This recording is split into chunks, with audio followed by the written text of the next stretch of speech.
Bueno, el título de nuestra lección es de la lección 8 del mensaje Hebreos, es Jesús, el mediador de un nuevo pacto. Y el versículo de memoria está en Hebreos 8:6.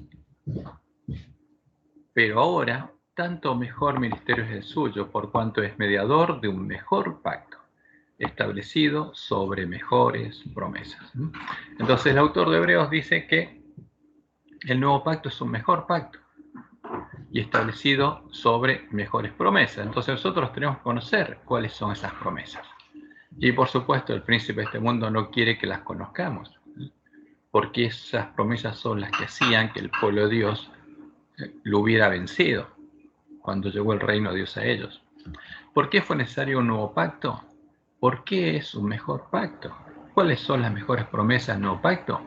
Todo esto es parte del Evangelio eterno, el Evangelio que conocía, vivía y predicaba el pueblo de la iglesia primitiva, el pueblo que conocía a Jehová, porque el verdadero Evangelio revela a Jehová, revela el carácter de Jehová, lo profundo de Dios, la ley que Dios tiene escrita en su mente y en su corazón, la ley que, en cumplimiento de las promesas del nuevo pacto, Dios estaba escribiendo en sus mentes y en sus corazones, porque eso es parte de las mejores promesas.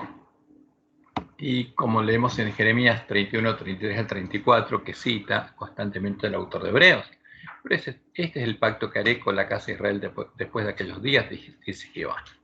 Daré mi ley en su mente y la escribiré en su corazón. ¿Dónde la había escrito Dios? En tablas de piedra que no estaban en ellos, sino en el arca. ¿No? Pero ese era un símbolo.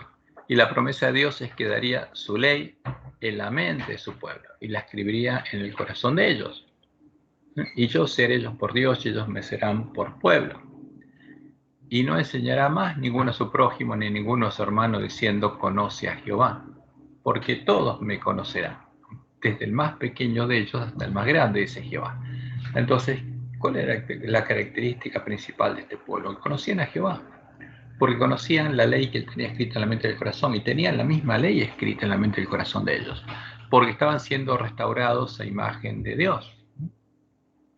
Y en Oseas 6, 1 al 3 leemos, venid y volvamos a Jehová, porque el pueblo se había apartado a Jehová y eran llamados a volver a Jehová, porque él arrebató y nos curará, hirió y nos vendará, nos dará vida después de 2 días. En el tercer día nos resucitará. Y esta es la profecía que Jesús indicaba por la cual él iba a resucitar en el tercer día. Y viviremos delante de él. Y conoceremos y proseguiremos en conocer a Jehová. Porque ahora dice la profecía, viviremos delante de él en el templo de Jehová, en la presencia de Jehová, lo que no podía hacer el pueblo antes que viniera el Mesías. Y conoceremos y proseguiremos en conocer a Jehová. Como el alba está dispuesta a su salida, y vendrá a nosotros, ¿quién? Jehová. Vendrá a nosotros como la lluvia tardía y temprana a la tierra. Por eso los miembros de la iglesia primitiva sabían que cuando venía el Espíritu Santo la promesa, el que venía a morar en ellos era Jehová, porque Dios es espíritu, como dijo Jesús, y él estaba buscando que su pueblo lo adore en espíritu y en verdad. Pero este conocimiento se perdió cuando la verdad y el lugar santuario de Dios fueron echados por tierra, y en su lugar quedaron otras cosas. Quedaron el templo de Satanás, la sinagoga de Satanás, Jezabel, la región pagana del Imperio Romano a la que Balaam, a principios del siglo IV, ayudó a disfrazar de iglesia de profetisa. Entonces, desde el siglo IV hasta fines del siglo XIII, convivieron dos iglesias, la verdadera y la falsa perseguía y asesinaba a los miembros de la verdadera. Por eso tenemos que poner esto a finales del siglo XIII, vamos a agregarlo aquí. Finales del siglo XIII.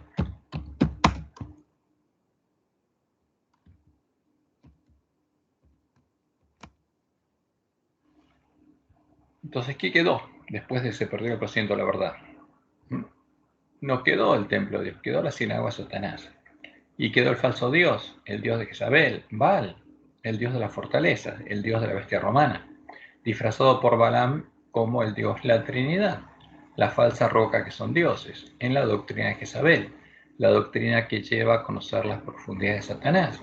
Y quedó el falso evangelio, que reflejaba y refleja el carácter de Baal, las profundidades de Satanás, un Dios sin misericordia, que es acreedor de los pecadores y que no va a cesar de perseguirlos y no va a mostrar misericordia hasta que se satisfaga su justicia, hasta que los pecadores reciban el castigo, en esta vida o después de la muerte, en el infierno de fuego. Porque ese es el Dios de Roma. Ahora, es el Dios del falso profeta y es el Dios de los lobos que vinieron a nosotros vestidos de ovejas. Y la profecía es clara. Daniel 11, 31 al 33. Y se levantarán de su parte, ¿qué cosa? Tropas. O sea, levantaría un ejército, tropas. Y esas tropas es la Iglesia Universal o Católica del Imperio Romano, que profanarán el santuario y la fortaleza, y quitarán el continuo, y pondrán la abominación desoladora. Porque con estas tropas perseguiría al pueblo de Dios. Con lisonjas seducirá a los violadores del pacto, porque los apóstatas se unieron a esas tropas, mas el pueblo que conoce a su Dios se esforzará y actuará. Entonces había un pueblo que conocía la verdad, y por supuesto, no se postró ante la abominación desoladora, y por eso fue perseguida. Y los sabios del pueblo destruirán a muchos, y por algunos días caerán a espada y a fuego, en cautividad y despojo. Y a quien adoraría es claro, del Dios de sus padres no hará caso, porque sería un apóstata que no adoraría a Jehová, mas honrará en su lugar. O sea, pondría en el lugar de Jehová a otro Dios, al Dios de las fortalezas. Y querría hacer que nosotros creyéramos que es Jehová, Dios que sus padres no conocieron, un Dios ajeno. ¿Y cuál es el Dios de las fortalezas? El Dios de la bestia romana, porque la fortaleza de ese tiempo era la bestia romana. Por esa causa el pueblo de Dios, que desde finales del siglo XIII quedó cautivo en medio de Jezabel, en medio de Babilonia, y durante el periodo de Sardis comía y bebía de la mesa de Jezabel, la mesa de los borrachos, porque esa es la comida que le daba Jezabel, tenían nombre de que vivían, se llamaban cristianos, que eran de Cristo, porque eso significa ser cristiano, pero a pesar de que algunos de ellos eran dignos, no tenían vida, todos estaban muertos. Esto es lo que Jesús le dice al ángel que está en Sardis, porque después de que la iglesia primitiva fue sustentada por 1260 años y el hombre de pecado echó por tierra el lugar santuario de Dios y la verdad, solo quedó una iglesia, la Iglesia Universal o Católica del Imperio Romano, y el único pueblo de Dios que había quedó en medio de ella. Y Jesús le dice, tienes nombre de que vives y estás muerto. ¿Por qué? Porque no conocía la verdad y estaba muerto. Hasta que en 1517 la Iglesia de Reforma sale de Babilonia, porque ese pueblo se empieza a dar cuenta de que no está en medio de la Iglesia de Cristo, sino en medio de la Babilonia de Apocalipsis. ¿Qué pasaría con nosotros si comiéramos la misma comida y bebiéramos la misma bebida? Estaríamos muertos como ellos. Si comemos la comida de los borrachos, estaríamos en la misma condición. No podríamos recuperar el conocimiento de la verdad ni recibir la bendición prometida por Dios al pueblo adventista. Lo que ocurrió en el tiempo de la apostasía es algo que Satanás y sus siervos tratan de ocultar de nuestra vista para que la verdadera semilla de trigo, la semilla del reino, no sea sembrada en nuestros corazones y se produzca el verdadero reavivamiento de la piedad primitiva que Dios prometió y es necesario para que el pueblo adventista pueda recibir el sello de Dios. Pero la promesa se va a cumplir y antes que empiece el tiempo de angustia, antes de que los juicios de Dios empiecen a caer, antes de que suenen las trompetas, la promesa de Dios del verdadero reavivamiento de la piedad primitiva, cual no se ha visto nunca desde los tiempos apostólicos, se va a producir en la iglesia adventista y el Espíritu y el poder de Dios serán derramados nuevamente sobre sus hijos. Y va a haber una parte del pueblo adventista que va a entrar por la puerta estrecha al lugar santuario de Dios, mientras la otra parte va a entrar por la puerta ancha a la sinagoga de Satanás. Y por eso es importante que nosotros nos preocupemos personalmente, como Jesús nos dijo, de buscar hasta encontrar la puerta estrecha. Estamos en medio del gran conflicto, el conflicto de los siglos, y Satanás, el padre de la mentira, el gran engañador, el cual engaña al mundo entero, como Jesús nos advirtió, También ideó varias respuestas a las preguntas que nos hicimos acerca del nuevo pacto, las mejores promesas. Y esas respuestas son parte de las falsas doctrinas con las que busca engañarnos. Es parte de la comida y la bebida de la mesa de los borrachos, doctrinas de demonios, el vino que la gran Babilonia le daría a beber a todas las naciones, para que en vez de llegar a ser parte del lugar santuario de Dios, poder hacerlos habitación de demonios y parte de la sinagoga de Satanás. Porque ese es el conflicto que hay. Es un conflicto, una guerra, para que nosotros nos hagamos parte o del templo de Dios o de la sinagoga de Satanás. ¿Cuál es la única forma de combatir el engaño? Buscando, encontrando y creyendo a la verdad, recuperando el conocimiento de la verdad echada por tierra por el dragón y su mujer, la mujer ramera liderada por el hombre pecado, cuando lograron echar por tierra el lugar santuario de Dios, asesinando a todo el pueblo que conocía a su Dios, que había salido del atrio, símbolo del reino del principio de este mundo, y había sido trasladado al tabernáculo del santuario, símbolo del templo de Dios, el reino de Dios, el reino del Mesías, su amado Hijo. Como leemos en Colosenses 1, 12 al 14, con gozo dando gracias al Padre que nos hizo aptos para participar de la herencia de los santos de luz, el cual nos ha librado de las potestades de las tinieblas y trasladado al reino de su amado Hijo. ¿Dónde está el pueblo de Dios? Era esclavo de las potestades de las tinieblas, y de ahí nos libró Dios. Y dice el autor de Colosenses, que es Pablo, y nos trasladó al reino de su amado Hijo. No estaban en el mismo lugar, habían sido trasladados al reino de Dios, al reino de Jesús, en quien tenemos redención por su sangre, el perdón de los pecados. Y como dice el autor de Hebreos, al trasladarlos al reino de Dios, los había hecho parte de la casa de Dios, porque Cristo estaba oficiando en el templo del nuevo pacto, y ese templo eran ellos, ¿no? Y Moisés, a la verdad, fue fiel en toda la casa de Dios como siervo para testimonio de lo que se iba a decir, o sea, como un símbolo de lo que iba a pasar en el nuevo pacto, pero Cristo como hijo sobre su casa, la cual casa somos nosotros. Entonces, ¿dónde oficiaba Jesús? En la iglesia del nuevo pacto, que estaba construida por piedras vivas.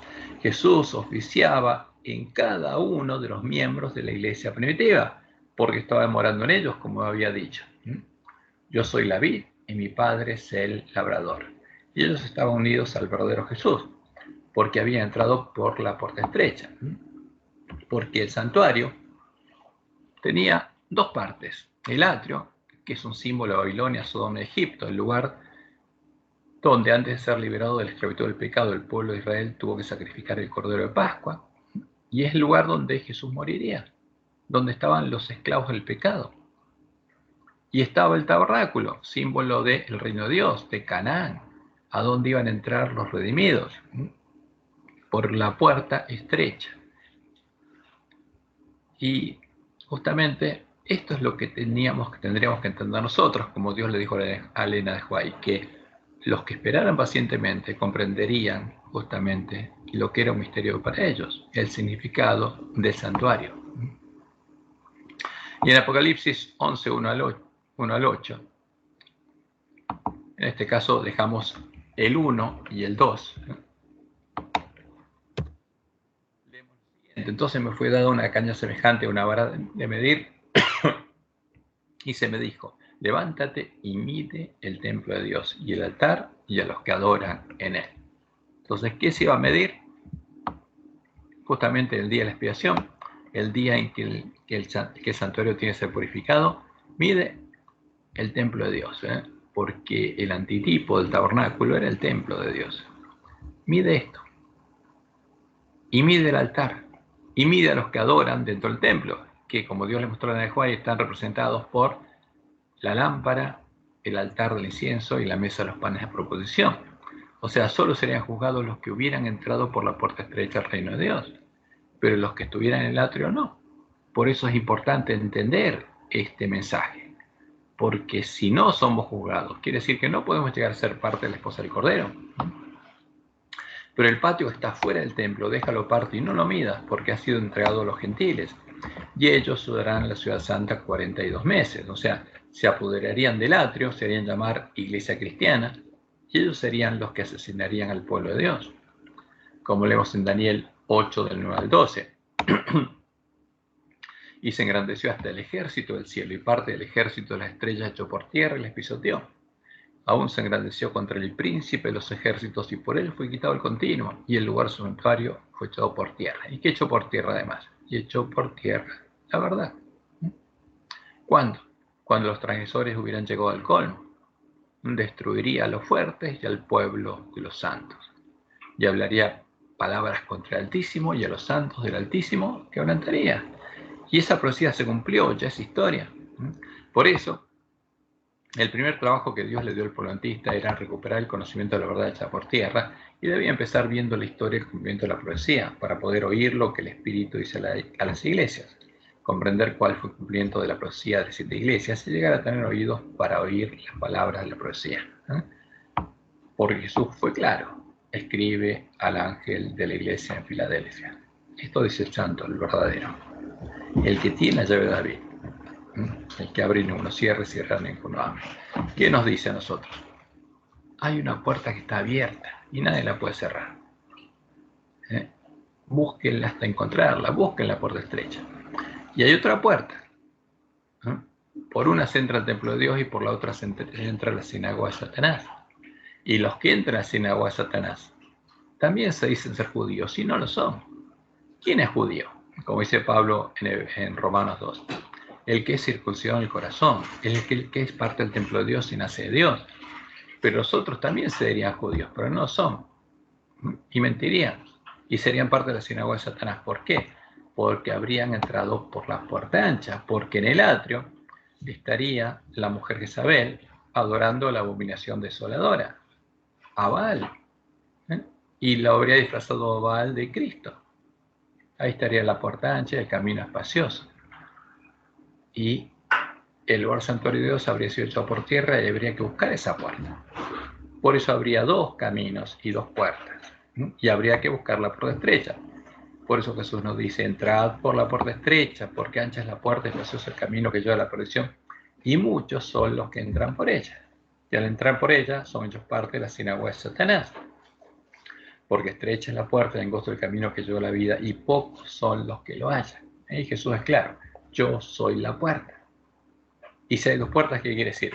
Que hay una puerta que no es la puerta estrecha, sino es la puerta ancha, a la que, para engañarnos, también la llaman Jesús. ¿Quién es hecho parte de la sinagoga de Satanás? El que oye y rechaza la verdad, y decide entrar por la puerta ancha, el falso Jesús, al que junto a la bestia, el falso profeta, y los lobos vestidos de oveja, sin saberlo, también estaría adorando el ángel de la Odisea en el atrio. Ahora, pero como lo hace sin saber, Dios lo protege. Mientras es protegido por Dios y es llamado por Jesús a oír su voz, ungir sus ojos con colirio, ver lo que está sucediendo, arrepentirse y abrir la puerta de su mente y su corazón para que él pueda hacerlo columna en el templo de Dios y parte de la ciudad de Dios. Solo oyendo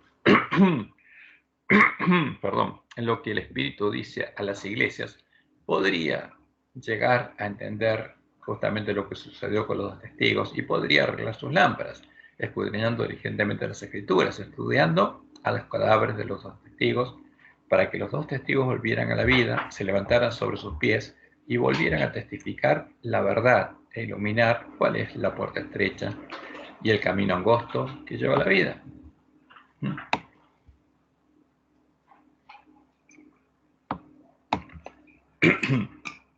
La bestia habría dado muerte a los 2 testigos, pero después de que Lutero lo encontrara en medio de la Gran Babilonia, donde también nuestro Señor fuese crucificado, y su pueblo lo estudiara, justamente estudiara diligentemente sus cadáveres por 3 días y medio, entraría en ellos el Espíritu de vida enviado por Dios, y los 2 testigos volverían a la vida. Se levantarían sobre sus pies. Y el pueblo que tuviera ahora sus lámparas encendidas oiría el llamado de Dios, que les diría: subid acá, y subirían al cielo en una nube, y como dice la profecía, sus enemigos los verían, porque volvería a existir un pueblo que conociera la verdad, y en ellos se volvería a ver la luz que se veía en la iglesia primitiva. Solo entonces volveríamos a tener el Evangelio eterno y podríamos entrar por la puerta abierta al reino de Dios, el reino de los cielos, y mientras recorremos el camino angosto, podríamos subir al cielo en una nube para llegar a estar con el santo, el verdadero Jesús, ¿no?, nuestro precursor, en la cima del monte de Sión, y empezar a iluminar la tierra, predicando plenamente el mensaje de los tres ángeles, el mensaje de Elías, como Juan el Bautista, para prepararle el camino a Jehová. Y esto es importante, porque es la única forma que podríamos preparar el camino a la segunda venida de Jesús. Y entonces vi volar por el medio del cielo a otro ángel. Ya no es el ángel de la Odisea, es otro ángel, que tenía el Evangelio eterno, ¿no?, para predicarlo a los moradores de la tierra y a toda nación, tribu, lengua y pueblo, diciendo a gran voz: temed ¿a quién? A Jehová, al Dios verdadero, y dadle gloria, porque la hora de su juicio ha llegado, y adorad a aquel que hizo el cielo y la tierra, el mar y las fuentes de las aguas, porque en 6 días hizo Jehová los cielos y la tierra. Y otro ángel le siguió diciendo: ha caído Babilonia, la gran ciudad, porque ha hecho beber a todas las naciones del vino del furor de su fornicación. Y el tercer ángel lo siguiendo diciendo a gran voz: si alguno adora a la bestia y a su imagen, a la abominación desoladora, a la que ella llama Dios y Cristo, y recibe la marca en su frente de su mano, él también beberá del vino de la ira de Dios. Porque ahora sí, una vez escuchando el mensaje de los tres ángeles, todo el mundo va a decidir por qué puerta entrar, y va a recibir el sello de Dios o la marca de la bestia. La marca que van a recibir los que adoran a la bestia de su imagen. Van a recibir la marca de su nombre, porque van a llegar a tener el carácter de el Dios de la bestia. ¿Dónde deberíamos empezar a predicar este mensaje? En el atrio, a donde todos los hombres, incluyendo al pueblo de la iglesia remanente, estarían adorando al sol, a Baal, adorando a la imagen a la que adora la bestia, a la abominación desoladora de la que habló el profeta Daniel, postrándose hacia el oriente. Como dice la profecía de Ezequiel 8:16, y me llevó al atrio de adentro de la casa de Jehová, y aquí, junto a la entrada del templo de Jehová, entre la entrada y el altar, como 25 varones, sus espaldas vueltas al templo de Jehová, y sus rostros hacia el oriente, y adoraban al sol, postrándose hacia el oriente, y adoraban al Dios de Babilonia, postrándose ante él. Entonces, entre la entrada y el altar, o sea, dándole la puerta a la entrada de la casa de Jehová, mirando hacia donde está el altar, donde está la cruz, y el sol que está atrás de ella, y adoraban al sol. Y esas son las imágenes que están en medio de Roma, y son las imágenes que hay en medio de la iglesia adventista, porque se nos lleva a ¿dónde? A la cruz, cuando Jesús no nos lleva a la cruz, porque la cruz está en medio de Babilonia, en medio de Egipto, y Cristo murió en ese lugar para que nosotros no estemos ahí, y Satán nos quiere llevar ahí. Nos murió ahí para que nosotros entremos al templo de Dios, donde Él vivía, para que seamos hechos parte del templo de Dios. Y por eso escucharíamos el llamado a nuestras espaldas, porque le estaríamos dando la espalda a Jehová. Y justamente, ¿por qué los varones ancianos del pueblo de la iglesia remanente también estarían adorando el sol, a Baal? Porque por la obra de los lobos vestidos de ovejas, ellos también habrían bebido del vino de Babilonia, habrían creído a la doctrina de Jezabel, estarían comiendo y bebiendo a la mesa de los borrachos, y estarían adorando a la abominación desoladora de la que habló el profeta Daniel. Por esa causa, como lo vemos en nuestras lecciones, al hablar del Evangelio y la justicia de Dios, estarían hablando de la justicia de Baal, reflejando en sus palabras la imagen de Baal. Porque a Baal disfrazó Balaam de Dios y de Cristo, al Dios de Babilonia, al Dios Sol. Y Jezabel le empezó a dar a comer cosas sacrificadas a los ídolos del pueblo de Dios para hacerlo fornicar, para que tuviera su doctrina y llegara a conocer las profundidades de Satanás. Ahora, ¿quiénes descubrirían el engaño? Como Dios le mostró en el Joai. Solo los que estudiaron diligentemente las Escrituras, arreglaran sus lámparas e hicieran que los dos testigos volvieran a la vida. Solo los que hayan estudiado diligentemente las Escrituras y hayan recibido el amor de la verdad en sus corazones serán protegidos de los poderosos engaños que cautivarán al mundo. Merced al testimonio bíblico, descubrirán al engañador bajo su disfraz. Se van a dar cuenta cuál es la puerta ancha. Y por supuesto no van a entrar por ella. Porque Dios tendrá en la tierra un pueblo, sostendrá la Biblia y la Biblia sola. Y buscará cerciorarse de si los autoriza un categórico, así dice Jehová. Y eso es lo que tenemos que hacer. Y una vez que recuperamos ese conocimiento, empezamos a recuperarlo, ¿a quién deberíamos predicarlo? En primer lugar, deberíamos darles el verdadero alimento a tiempo a nuestros hermanos, a los miembros de la iglesia remanente, para que pudieran conocer la verdad y diferenciarla del vino de Babilonia, la comida de los borrachos. Como dice Pablo en 1 Corintios 10, 19 al 21, que lo que los gentiles sacrifican, lo sacrifican los demonios y no a Dios. Y el que bebe y come de la mesa de los demonios, se hace partícipe con los demonios. Y si a nosotros nos dan a comer la comida de los demonios, de la mesa de los borrachos, están buscando que nos hagamos partícipes con los demonios y parte de la sinagoga de Satanás.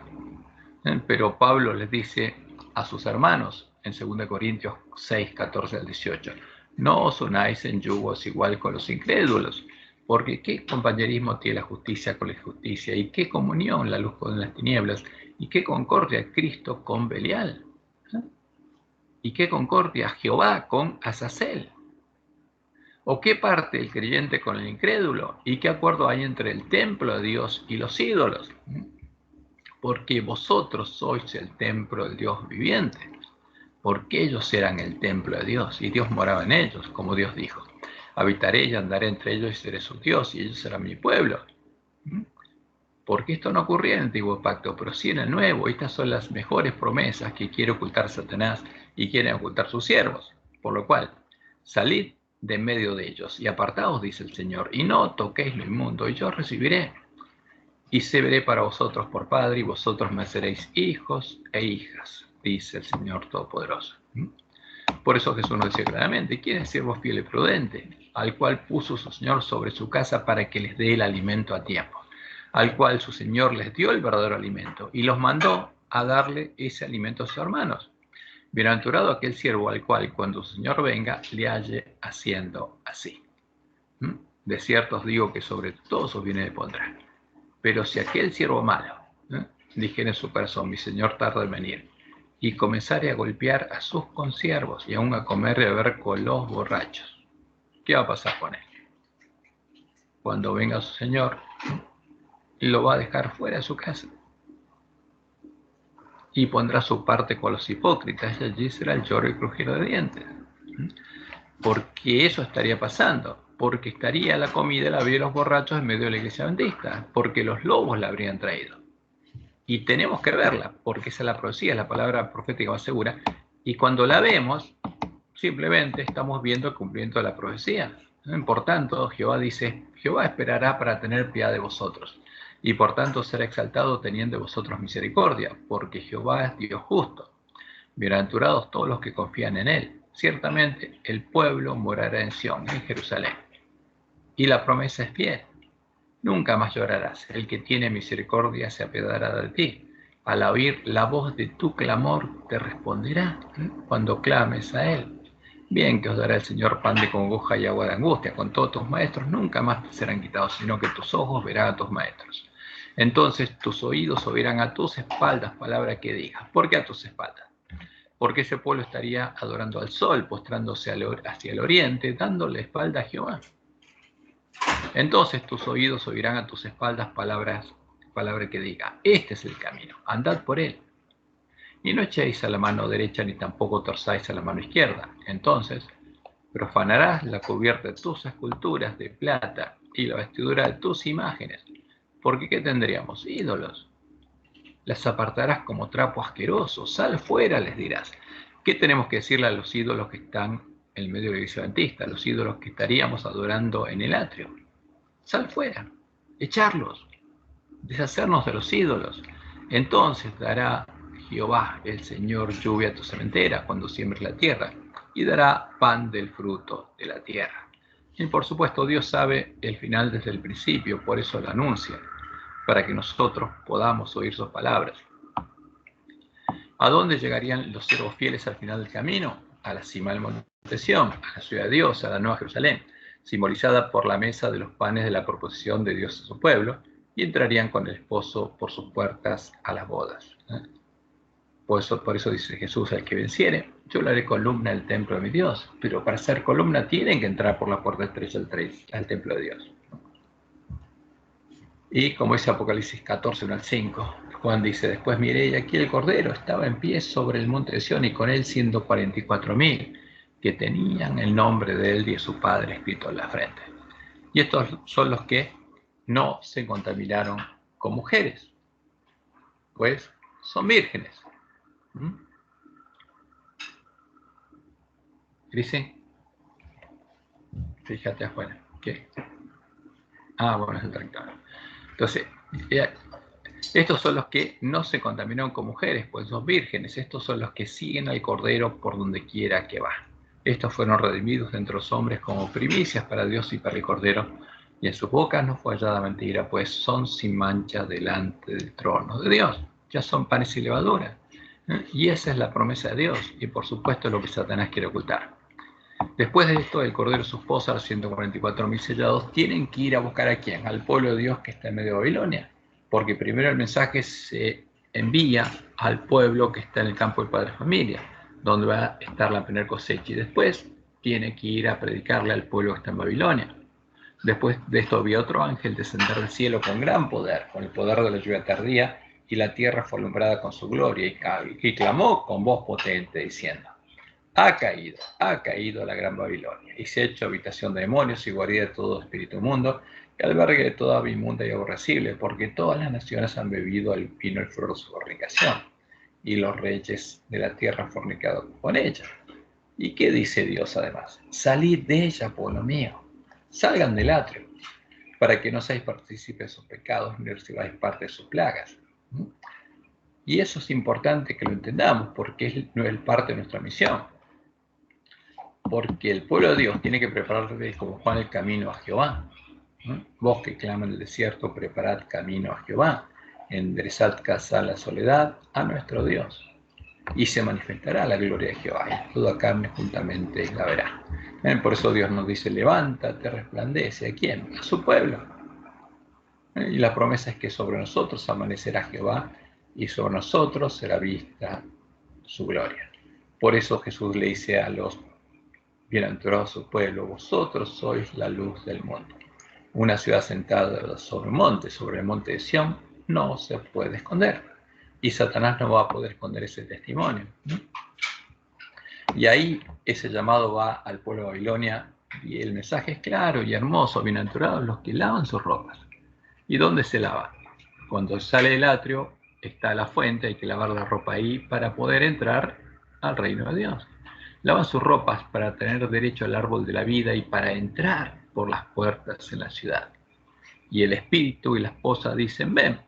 Y el que oye, diga, ven. Y el que tiene sed, venga. Y el que quiera, tome del agua de la vida gratuitamente. Y este es el evangelio del reino de Dios que tiene que ser predicado en todo el mundo para que llegue el fin y quede preparado el camino a la segunda venida. Y en ese tiempo, todo aquel que invocare el nombre de Jehová será salvo. Porque en el monte de Sión, donde están los 144.000, y en Jerusalén, habrá salvación, como ha dicho Jehová, y entre el remanente al cual él habrá llamado, porque esos son 144.000, los primeros llamados y que ya son fieles, los llamados, elegidos y fieles que van a ir con Jesús a la batalla. Ahora, vamos a ver algo triste, que es la justicia de Baal que está en nuestra lección. En nuestras lecciones encontramos estos conceptos de origen pagano. Y empezando el sábado 12 de febrero, aparecen estas cosas. Vamos a leer dos párrafos. He seleccionado dos párrafos. Mediante su muerte, Jesús canceló la pena de muerte que exigían nuestras transgresiones e hizo posible el nuevo pacto. ¿Qué dicen nuestros teólogos? Que Dios nos había condenado con la pena de muerte.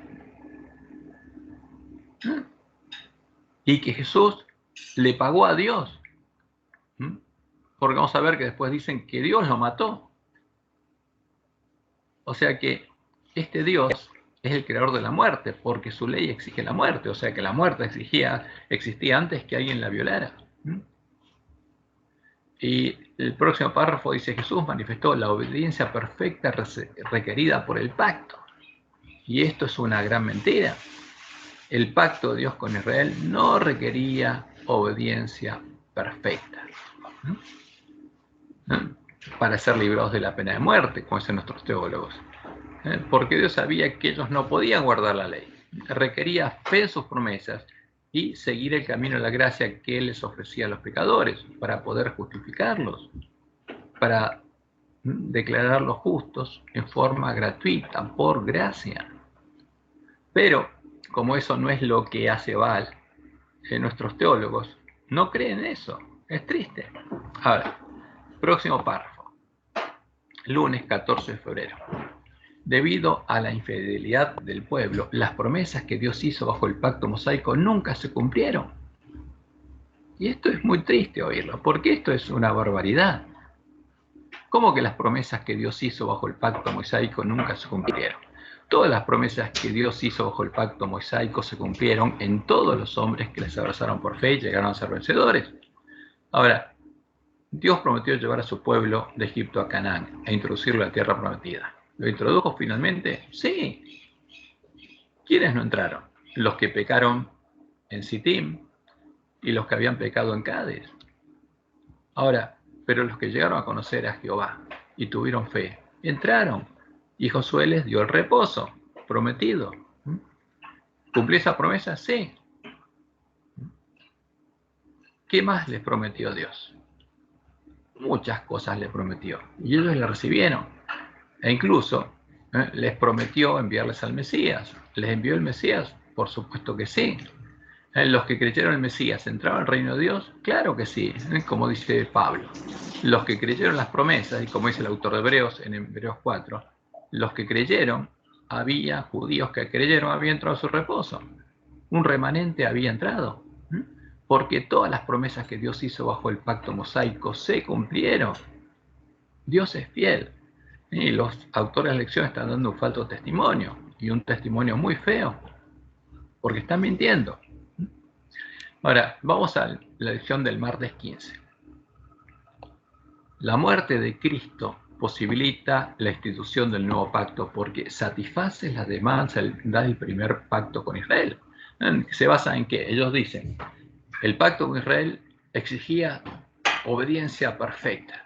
Mentira. Mentira.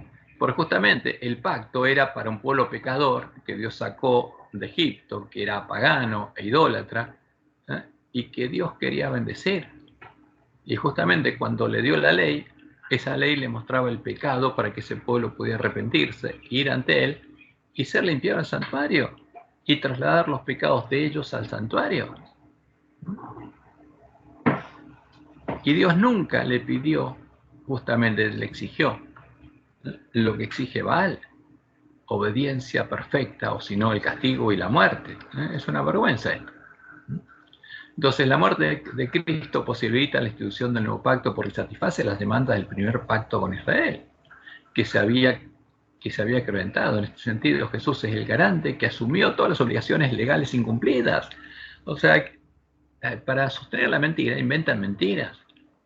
Jesús no es el garante que asumió todas las obligaciones legales incumplidas por el pueblo de Israel. No, de ningún modo. Ahora, ¿por qué? Porque Jesús es el Cordero de Dios que quita el pecado del mundo y con cuya sangre es limpiado el santuario. ¿De qué? De todos los pecados perdonados por Dios. Pero el que no quiso ir al templo de Dios y Dios no lo pudo perdonar, Jesús no es el garante de él. Y Jesús no asume justamente la carga de los pecados de los impíos que no creyeron en el pacto de Dios y no fueron al santuario y no siguieron el camino de gracia. Jesús no asumió todas las obligaciones legales incumplidas, y esas obligaciones legales son las obligaciones del pacto. Esto es otra mentira, otro grave error. El primer pacto no exigía la muerte de los israelitas que pecaron. Les ofrecía la salvación por gracia, en forma gratuita. el que satisface con sangre es Baal, no Jehová. Y acá están presentando el carácter de Baal. ¿Para qué? Para desfigurar la imagen de Dios y adorar a Baal.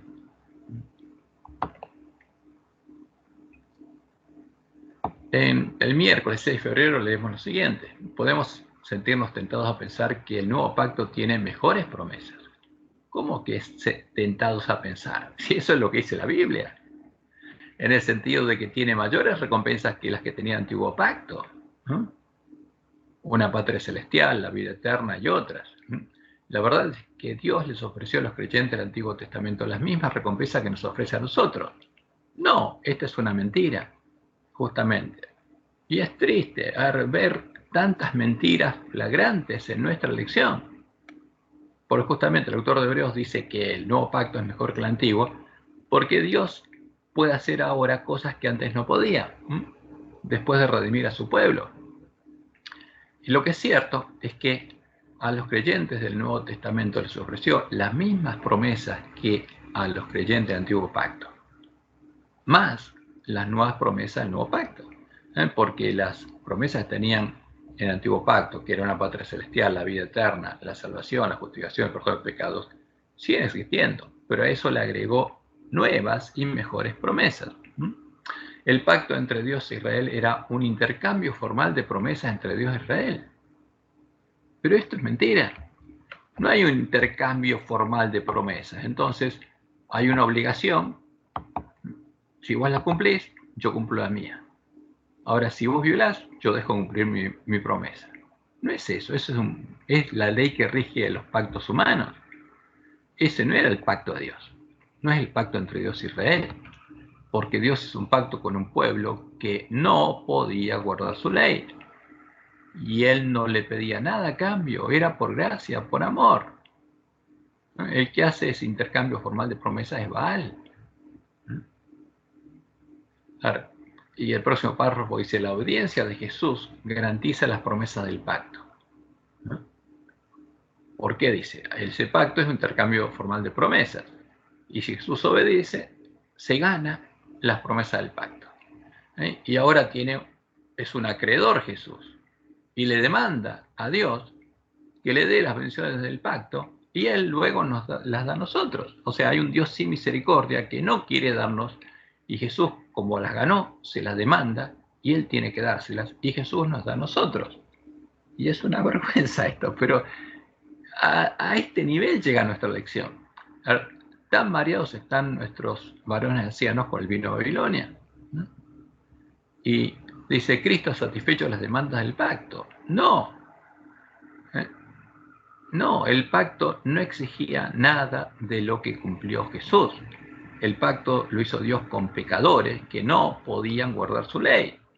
Esto es una mentira, es una distorsión. ¿Para qué? Para engañar al pueblo de Dios. Por lo tanto, el cumplimiento de las promesas de Dios no está en duda, porque Cristo las ganó y Cristo nos las da. Hay un Dios malo y hay uno bueno que justamente nos da las promesas que Dios no quiere darnos y no le dio a Israel. Ahora, pero como Jesús guardó el pacto y satisfizo las demandas del pacto de Dios con Israel, Él ganó las promesas y nos da a nosotros. Y las promesas son las mismas que con Israel. Y todo esto es una mentira. Y es increíble, está en nuestra lección. Según estas palabras, el Dios sin misericordia, Baal, ahora está obligado legalmente a darnos las promesas del antiguo pacto, porque Cristo satisfizo con su muerte las demandas de sangre de Baal. Esto es lo mismo que refleja el libro de la Trinidad, de Casa Editorial Sudamericana. Para nuestros teólogos, la justicia de Dios requiere castigo por el pecado. Solo se satisface con el castigo por el pecado. Y esta es la imagen de Baal. Y sin que esa justicia divina fuera satisfecha con la muerte de Cristo, el Dios Padre de la Trinidad no podía ofrecer misericordia a los pecadores. O sea, es un Dios sin misericordia. Y estos son párrafos del libro de la Trinidad. El amor debe actuar en una forma que satisfaga completamente la justicia antes que Dios pueda ofrecer misericordia a los pecadores. O sea que este Dios no puede ofrecer misericordia antes que se satisfaga su justicia. Pero este no es Jehová, obviamente. No es el Dios de Israel que perdonaba a su pueblo y que lo limpiaba de todo pecado, lo justificaba y se hacía cargo de sus pecados.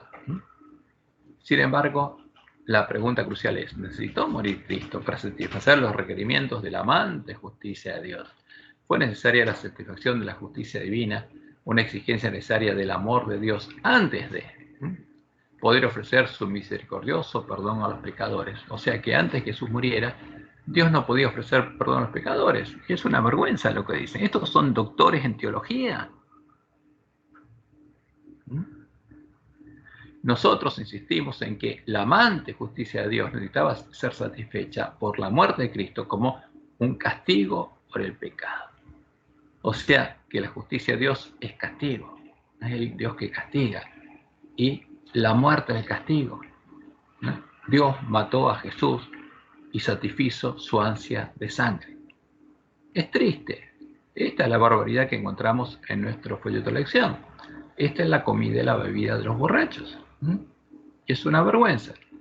Es triste, lamentable. Es triste por nuestros varones ancianos y es triste por el pueblo adventista. Ahora vamos a ver cuál es la verdad, cuáles son las etapas del desarrollo del Evangelio eterno. El Evangelio de Dios es eterno porque nos muestra lo que Dios haría por amor de sus hijos, si estos llegaran a necesitarlo. Dios es eterno, su amor es eterno y nunca deja de ser. Y el plan de redención estaba definido desde antes de la fundación del mundo, antes de nuestra creación. Por eso sabemos que cuando Adán y Eva cayeron, no hubo un concilio en el cielo para encontrar una salida al problema del hombre, como creían algunos de nuestros pioneros. Y podemos ver que ese es uno de los errores que ellos habían heredado de los paganos y los papistas, y de los cuales debían deshacerse, escudriñando diligentemente las Escrituras. Y como leemos en Efesios 1, 3 al 6, dice Pablo: bendito sea el Dios y Padre de nuestro Señor Jesucristo, que nos bendijo con toda bendición espiritual en los lugares celestiales en Cristo, según nos escogió en Él antes de la fundación del mundo. ¿Cuándo? Antes de la fundación del mundo. ¿Cuándo fue desarrollado el plan de redención? Antes de la fundación del mundo. Para que fuésemos santos y sin mancha delante de Él, en amor, habiéndonos predestinado para ser adoptados hijos suyos por medio de Jesucristo, según el puro afecto de su voluntad, para la alabanza de la gloria de su gracia, con la cual nos hizo aceptos en Él amado. Y en 1 Pedro 1, 18 al 21 leemos: sabiendo que fuiste rescatado de vuestra vana manera de vivir, la cual recibiste de vuestros padres, no con cosas corruptibles como oro y plata, sino con la sangre preciosa de Cristo. Entonces, ¿qué hizo Dios? Nos rescató con la sangre de su cordero, ¿no? Como de un cordero sin mancha y sin contaminación, ya destinado desde antes de la fundación del mundo, pero manifestado en los postreros tiempos por amor de vosotros, y mediante el cual creéis en Dios, quien le resucitó a los muertos y le ha dado gloria, para que vuestra fe y esperanza sean en Dios. ¿Quién estaba bendiciendo a su pueblo? ¿Era Jesús, que exigía las promesas de Dios y él se daba al pueblo? No, eso es Baal, eso es una mentira. Jehová era el Dios de Jesús y era el Dios de su pueblo, la iglesia primitiva. El Evangelio eterno, el Evangelio que conocía, vivía y predicaba el pueblo de la iglesia primitiva, revela a Jehová. Nos muestra el carácter de Jehová en lo profundo de Dios, como lo dijimos, la ley que Dios tiene escrita en su mente y su corazón, el amor de Dios, la ley que Él promete escribir en las mentes y los corazones de todos los que tengan hambre y sed de justicia. El carácter y el amor de Dios podemos entenderlo entendiendo cuáles son todas las etapas del plan de redención. Ahora, vamos a la primera etapa, lo que quedó revelado por cómo Dios actuó. Apenas Adán y Eva cayeron, Jehová actuó del siguiente modo: los sacó del huerto del Edén, los sacó de su casa, de su templo, y tuvo que dejarlos en el atrio, antitipo del atrio. Pero como padre amante y sacerdote de sus hijos, por amor y misericordia, edificó un altar a las puertas del Edén. Tomó 2 corderitos, confesó sobre ellos el pecado de Adán y Eva, los justificó, cargó sus pecados sobre sí mismo, simbólicamente su santuario, se hizo responsable de pagar por sus pecados y los vistió con las pieles de ambos corderitos, para que ellos entendieran que alguien debería morir en su lugar, en lugar de ellos, para que ellos pudieran vivir. Ahora, ¿pero quién ejerció misericordia? Jehová. ¿Tuvo que esperar a que muriera Jesús? No, eso es una barbaridad, es una mentira. Por eso, ahora como deudor y no como acreedor. Fíjense la diferencia. Jehová se hizo deudor porque cargó el pecado de Adán y Eva y empezó a cargar el pecado de sus hijos. Y no como acreedor de Adán y Eva y de nosotros, como si es Baal. No actuando como Baal, ahora Dios debería ser juzgado, y para que el santuario pudiera ser purificado de los pecados perdonados y él pudiera ser declarado justo en su juicio, debería manifestar cuál sería su justicia, cómo pagaría por los pecados perdonados. Como él les prometió a Adán y a Eva, un hijo de ellos sería el Cordero de Dios, el Mesías de la promesa, que vencería a la serpiente y a su simiente, a sus hijos. Luego, Jehová enseñó a sus hijos cuál era el camino de la gracia, el camino que debían seguir para que él los justificara, cargara sus pecados, se hiciera responsable de pagar por ellos y los declarara justos y merecedores de la salvación y la vida eterna. Y finalmente, Jehová delegó el sacerdocio a los padres de familia, les enseñó cómo hacerlo y como vemos en la historia, por ejemplo, vemos que Abraham es el que ofrecía el sacrificio y todos los padres de familia lo hacían como lo hizo Noé. Todos los padres de familia después en Israel tenían que llevar el corderito para confesar los pecados de su familia, como sacerdotes de la familia.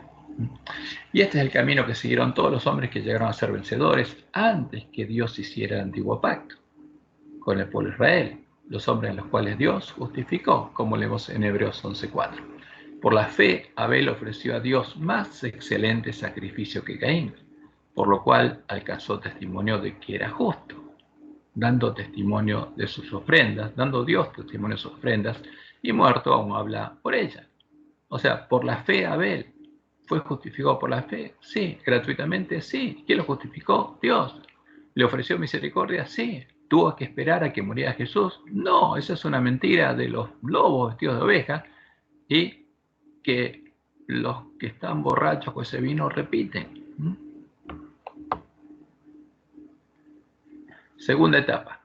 Cuando Jehová liberó a su pueblo de la esclavitud de Egipto, lo que se transformaría en un símbolo de la futura liberación de la esclavitud del pecado, que estaría disponible para su pueblo cuando Dios nos hubiera redimido por precio y hubiera manifestado su justicia, empezó a enseñarles en forma simbólica cómo sería el desarrollo futuro del plan de redención. En la primera Pascua, realizada en Egipto, les enseñó a los padres de familia a seleccionar un cordero sin defecto el día 10 del mes 1, el mes de Abib o Nisan. Les enseñó a sacrificarlo el día 14, a limpiar su casa de levadura, a pintar los postes y el dintel de su casa con la sangre del cordero y preparar la cena de Pascua. ¿Cómo él lo haría? O sea, a los padres de familia le hizo hacer lo que él haría cuando trajera su cordero y preparara la verdadera cena de Pascua, cordero asado con panes y levadura y hierbas amargas, para que los miembros de su familia pudieran entrar en su casa, comer la cena de Pascua y estar preparados para ser liberados de la esclavitud de Egipto. Y en Sinaí les dio los 10 mandamientos de la ley moral, el espejo que les mostraría cuáles son sus pecados, las obras de los árboles malos que no pueden amar a Dios y no pueden amar a sus hermanos. Los 10 mandamientos que ellos no podían y no iban a cumplir, y Dios no les exigía que cumplieran, pero que tenían por objetivo que ellos vieran y fueran conscientes de cuál era el mal contenido de sus mentes y sus corazones y de sus malas obras. Y al mismo tiempo les dio el santuario y las ordenanzas del santuario, que constituían la ley de la gracia, el camino que ellos debían seguir para ser justificados y declarados justos por Dios, porque tenían que llegar hasta el trono de la gracia, simbólicamente, y ser declarados justos por Dios, enseñándoles por medio de símbolos que los pecados conscientes perdonados durante el continuo eran trasladados al santuario, mientras que los pecados de ignorancia eran quitados de ellos y trasladados al santuario en el día de la expiación, y que por esa causa el santuario debía ser purificado de todos los pecados perdonados por Dios a su pueblo, perdonados por gracia, y tenían que ser purificados en el día de la expiación. Entonces, siendo fieles a estas ordenanzas, algo que sí podían hacer. La ley no la podían guardar, pero sí podían ser fieles a estas ordenanzas, ¿eh? Arrepintiéndose de sus pecados y siguiendo el camino definido en la ley de la gracia, ellos llegarían a ser vencedores y merecedores de la salvación y la vida eterna. Simbólicamente, Dios les mostró que Él mismo debería hacerse cordero para pagar por los pecados que les habría perdonado, dado que el macho cabrío simbólico con cuya sangre el santuario sería purificado sería el macho cabrío sobre el cual cayera la suerte por Jehová, el que representara a Jehová. Y les dio las fiestas solemnes de Jehová, que, empezando por la Pascua, símbolo del tiempo cuando moriría el Cordero de Dios y se abriría la puerta a la casa de Dios, y terminando con la fiesta de los tabernáculos, símbolo de la fiesta de la voz del Cordero, les mostraban en símbolos cuál sería el desarrollo del futuro plan de redención. ¿Tenía deficiencia este pacto? Sí, Dios mismo lo dice. Hay cosas que Dios no podría hacer hasta que viniera el Mesías y los redimiera de la esclavitud del pecado por precio. ¿Por qué? Porque aún no los había comprado. ¿Qué no podía hacer? No podía librarlos de la esclavitud del pecado, de la ley del pecado escrita en su mente y sus corazones, porque ellos Adán y Eva habían elegido conocer la ciencia del bien y el mal, y Satanás había escrito su ley en la mente y el corazón de ellos, y ellos la habían heredado a sus hijos, quienes la habían aprendido de ellos. Y no podría hacerlos nacer de nuevo y no podría circuncidar sus corazones, escribiendo su ley en su mente y sus corazones, para darles nueva vida, para hacerlos nacer de nuevo. ¿Por qué? Porque no los había redimido, no los había comprado por precio. Y no podría cumplir la promesa de hacerlos morar en su santuario y transformarlos en los panes de la proposición, panes sin levadura y ungidos con aceite. Dios estaba limitado, no podía hacerlo. Pero sí pudo hacerlo cuando vino el Mesías y nos redimió con la sangre de su Cordero. Tercera etapa. Como le explica el autor de Hebreos, la nueva y tercera etapa se empezó a cumplir cuando Dios se hizo hombre, un poco menor que los ángeles. Jesucristo hombre, el renuevo de Jehová, nuestro hermano, una oveja, tomando nuestra misma carne y sangre, porque Él participó de lo mismo. Y después de ser perfeccionado y vencer al pecado de nuestra carne, Jehová cargó en Él el pecado de todos nosotros, nos redimió y nos predestinó para ser transformados en imagen de Jesús, para que Él sea el primogénito entre muchos hermanos. El primogénito entre muchos.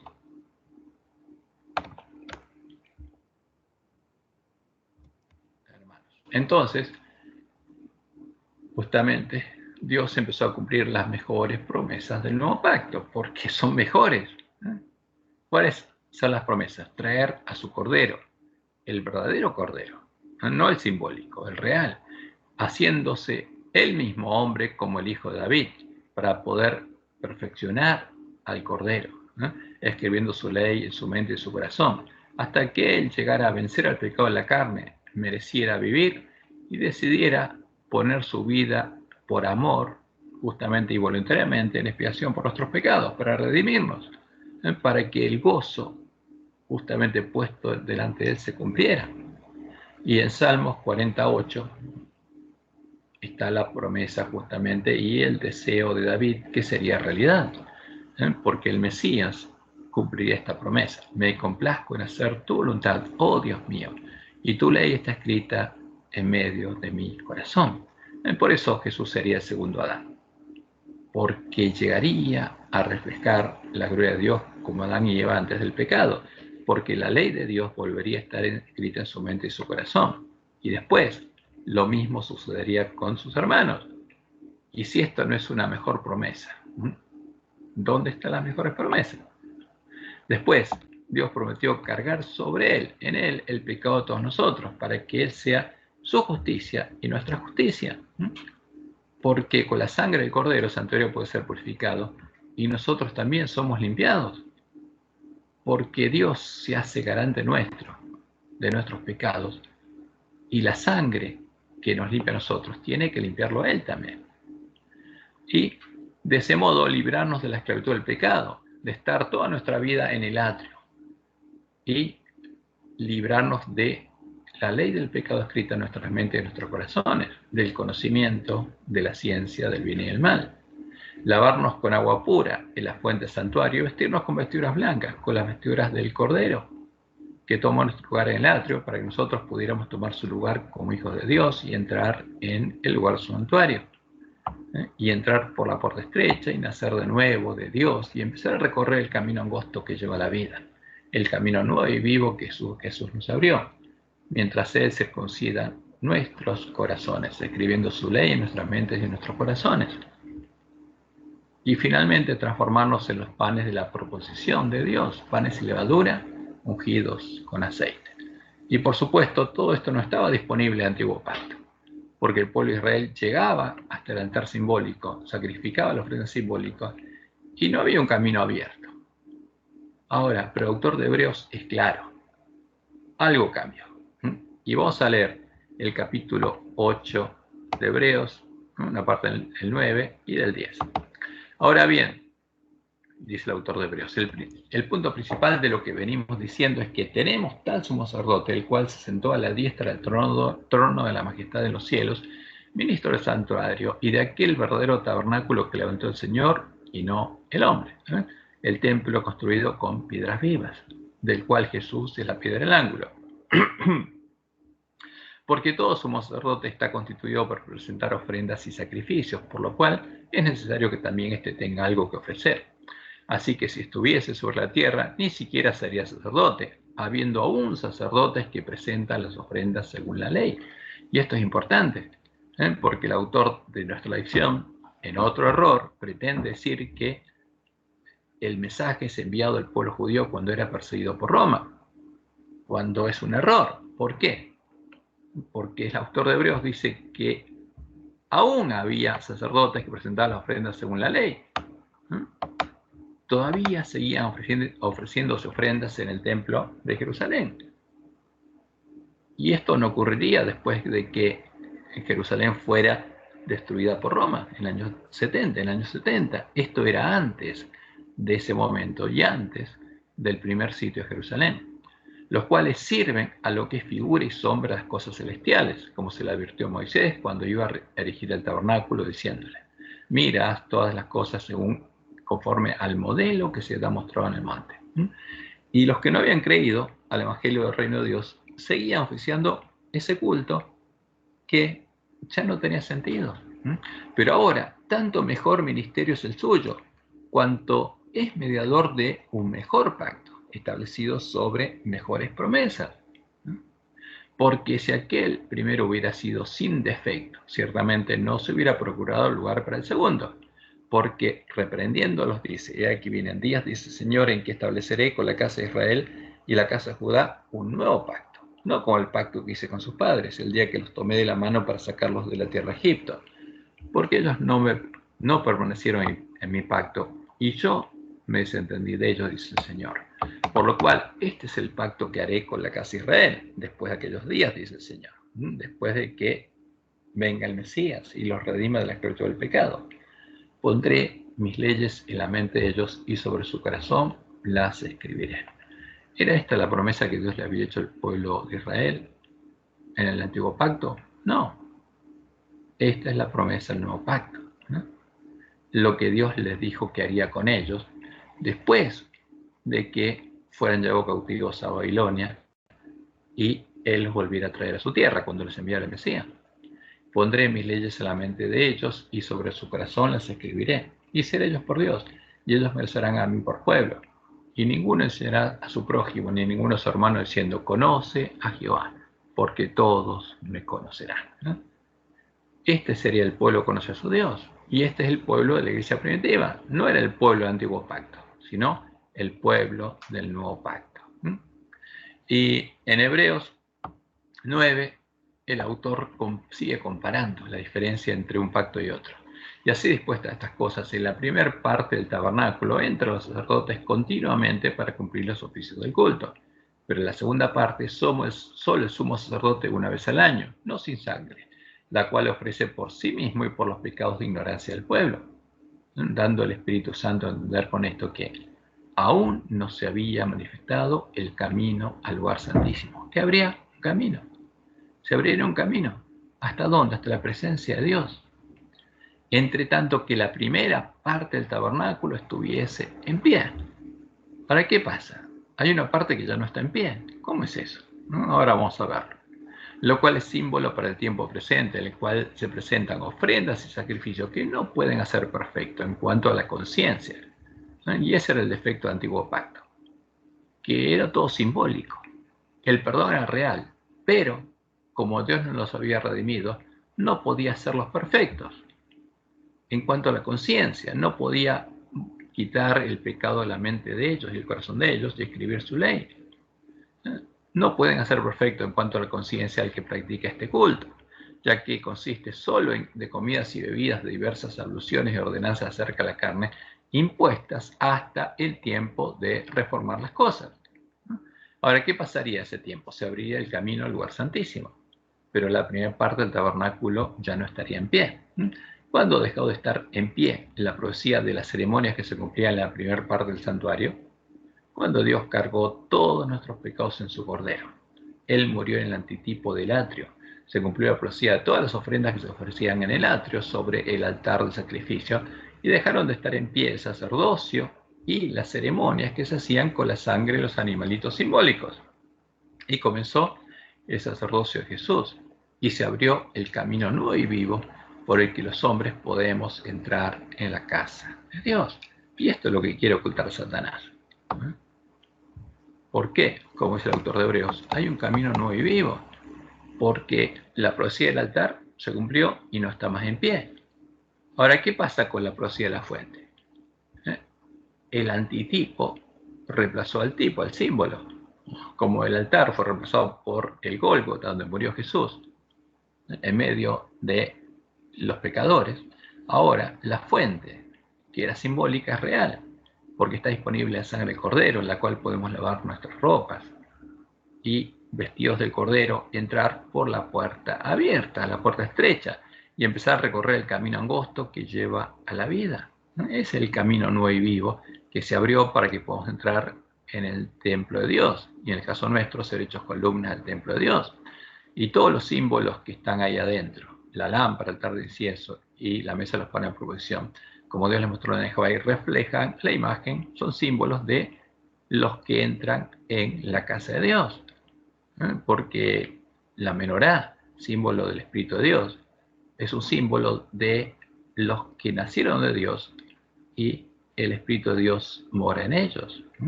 Y el altar de incienso es símbolo del lugar donde se arrodilla un hijo de Dios y suben las oraciones de los santos, y Jesús a su lado agrega incienso a sus oraciones. Y el destino es la propuesta de Dios, ser hechos parte de la iglesia triunfante, representada por la mesa de los panes de la proposición, donde solo hay panes y levadura ungidos con aceite.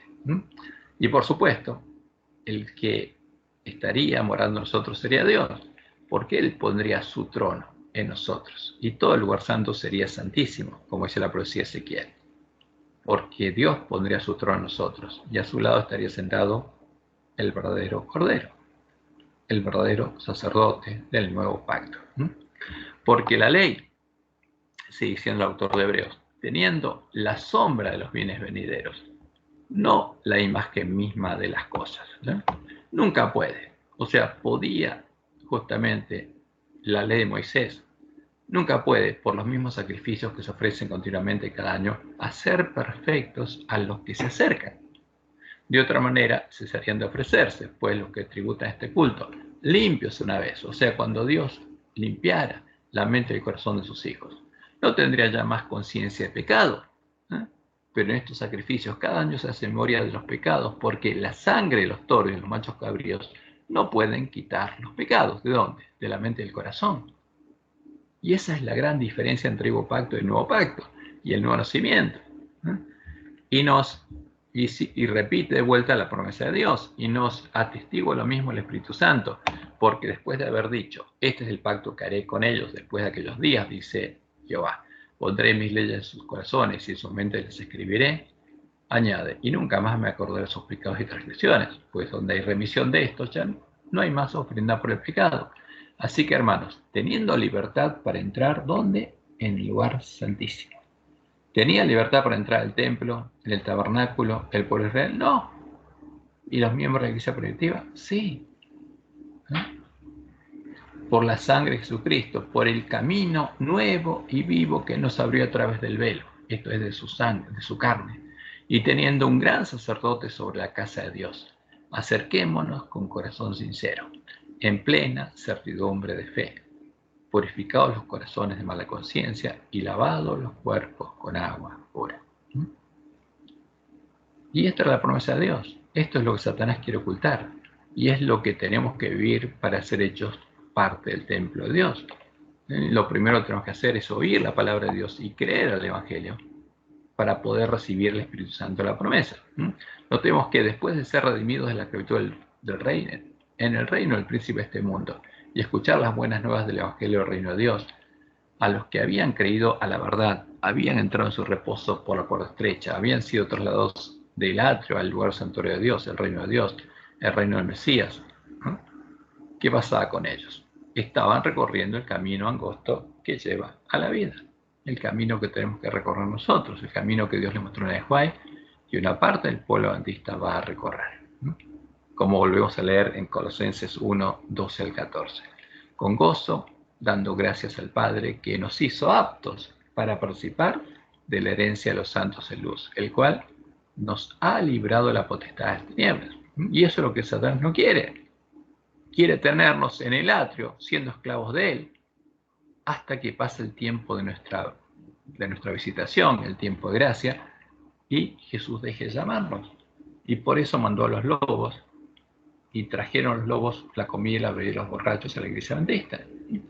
Pero si creemos, como los miembros de la iglesia primitiva, las promesas de Dios, vamos a ser librados de la potestad de las tinieblas y vamos a ser trasladados al reino de su amado Hijo, en quien tenemos redención por su sangre, el perdón de los pecados. Esta es la verdadera esperanza a la que fuimos llamados. Y es la verdad que echó por tierra al hombre de pecado. Que Jehová los bendiga y los guarde, los guíe a toda verdad y puedan entrar por la puerta estrecha al reino de Dios, ser hechos parte del templo de Dios y recibir las mejores promesas del nuevo pacto. Que tengan un hermoso y feliz sábado.